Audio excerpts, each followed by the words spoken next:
5 or higher. More precisely, no formula that uses a finite amount of these 5 basic operations. The proof of this is very elegant and reveals an interesting connection between polynomials and the study of groups.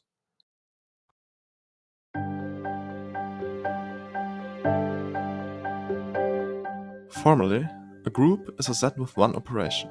This operation is closed under the group associative. For every element there is an inverse and there is a neutral element. For the purposes of this video, you can just think of a group as a set of permutations. The so-called symmetric group, Sn, contains all possible permutations of n objects. You can swap 2 of them, for example, or you can shuffle them around however you like. Each of these actions, where you change or don't change the order of the objects, is one of the permutations. So think about it. What's the total number of permutations on n objects? There's n possibilities to put the first element, n-1 for the second, and so on up to only 1 for the last one. So there's n factorial permutations in total.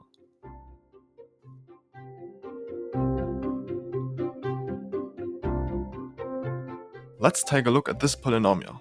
Quick spoiler, it has 4 roots. The values of the roots are irrational, which means we can't express them using rational numbers and the 4 basic operations. The field of rational numbers contains all such numbers, which can be expressed as a sum, difference, product, or division of 2 other rational numbers. We now allow ourselves to extend a field with an nth root of some value that's already in the field. Extending the rational numbers with the square root of 2 gives us a new field that not only contains all rational numbers and the square root of 2, 3 plus the square root of 2, 3 minus the square root of 2, and other values like 7 times the square root of 2, or the square root of 2 divided by 1 plus the square root of 2. Now, because the number 3 plus the square root of 2 is now in the field, we can extend it one step further with the square root of 3 plus the square root of 2. Similarly, this field contains 3 minus the square root of 2. Extending it with the square root of 3 minus the square root of 2 gives a field with all 4 roots of our polynomial. Let's take a look at another example. This polynomial has 3 roots. One of them is x1. Now think about it yourself. Can you find a chain of field extensions that ultimately contains this value? First, extend the rational numbers with the square root of 3. This field contains both 2 plus the square root of 3 and 2 minus the square root of 3. In the next 2 steps, adjoin the cube roots of these 2 expressions, and you get a field containing x1.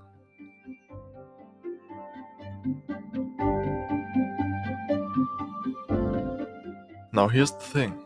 We might know all the roots of our polynomial, but we don't know their order. Take the quadratic polynomial x squared minus 2 for example.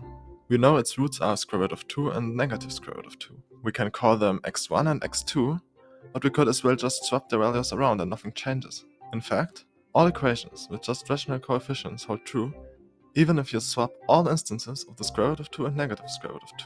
To get equations where you can't just swap around the square root of 2 and negative square root of 2, you have to include the square root of 2 to your set of allowed coefficients. So, let's write down the field which contains all coefficients of the equations. In the first case, we only used rational numbers, so the field of the coefficients is q. In the second case, however, we used an irrational coefficient, the square root of 2. Getting to a field that includes the square root of 2 from the rational numbers is only one field extension. Now, for each field of coefficients, there are some permutations of the values that keep the equations intact. These permutations form a group, the so-called Galois group of the polynomial over this field. In the first case, for q, all 2 possible permutations of the 2 values leave the equations intact. So the Galois group of x squared minus 2 over the field q contains all permutations of 2 elements, i.e. is the symmetric group S2. In the second case, however, only the do-nothing permutation, the identity, leaves our equations intact. So the Galois group over the field q adjoins square root of 2 is the so-called trivial group, consisting only of the identity. Furthermore, this field, q adjoins square root of 2, contains all roots of the polynomial. This is called the splitting field of the polynomial, because you can split the polynomial using values of this field.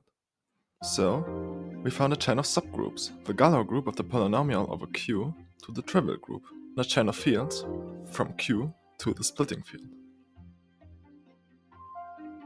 The thing is, such a chain exists if and only if the polynomial is solvable using radicals. All polynomials of a degree smaller than 5 are solvable using radicals, and therefore there exists a quadratic, cubic, and quartic formula. But with degree 5 or higher, such chains don't exist for all polynomials anymore. Some of the solutions simply cannot be expressed using a finite amount of nth roots. Why? Because there's this correspondence between subgroups and field extensions, which poses a very strict restriction on which subgroups are allowed.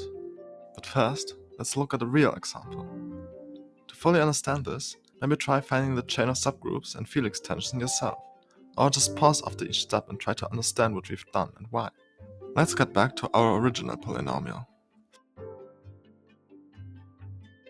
First, we want to find the Galois group of this polynomial over the rational numbers.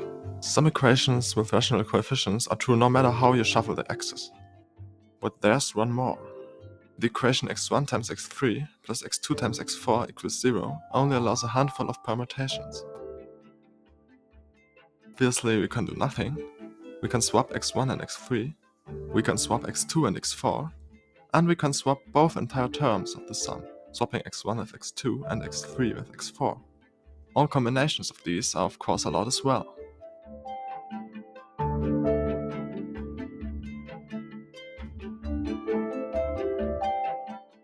We can give these permutations a name and arrange them in a group table.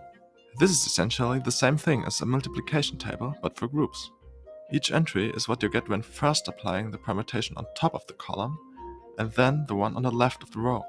You can see that this forms a group because every element in the table is also an element from our original set of permutations. The group is closed. Note that we can arrange the rows and columns however we like. There's no order of the group elements.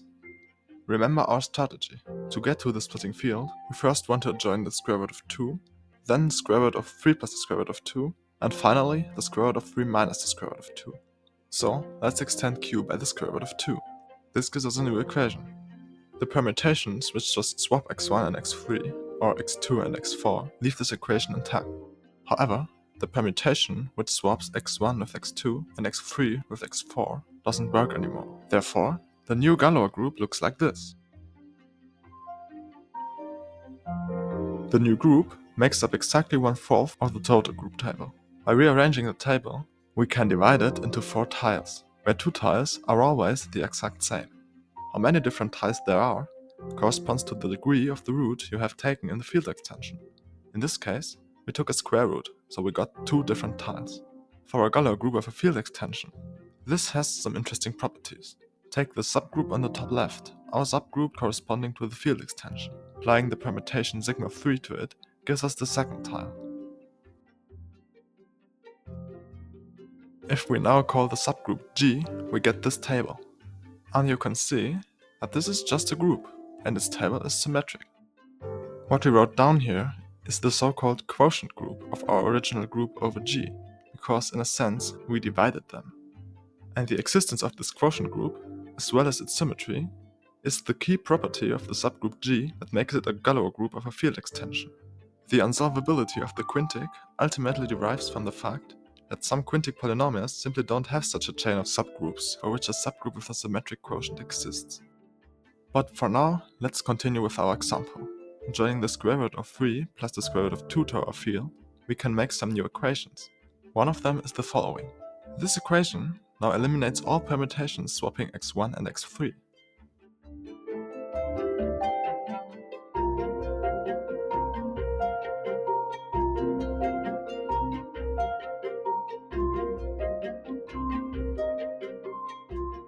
Looking at the quotient group, we can again see it has our properties. The final field extension, square root of 3 minus square root of 2, gives us this last equation.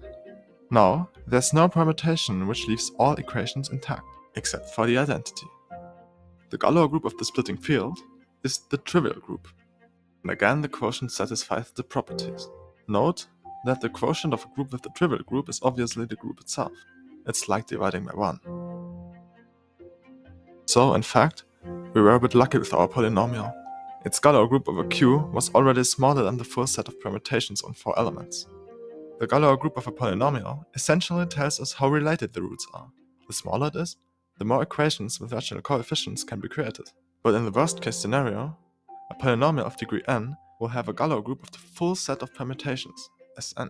Here are some examples for polynomials of degree 2 to 5 with a maximum Galois group. In order for there to be a general formula for the roots of a polynomial of degree n, there must be a chain of field extensions from the rational numbers to the splitting field. Each of these corresponds to a subgroup, but the quotient of a group with its subgroup must always fulfill the properties from earlier. It must exist and be symmetric. Furthermore, this general formula must work for all polynomials, so even for those with the biggest possible Galois group, Sn. There must be a general chain of subgroups from Sn to the trivial group for which the quotients fulfill all properties. For S2, this task is trivial, as the first subgroup is already the trivial group. For S3, you first take the subgroup called A3 and then the trivial group. For S4, you go to A4, then V4, then C2, and finally the trivial group.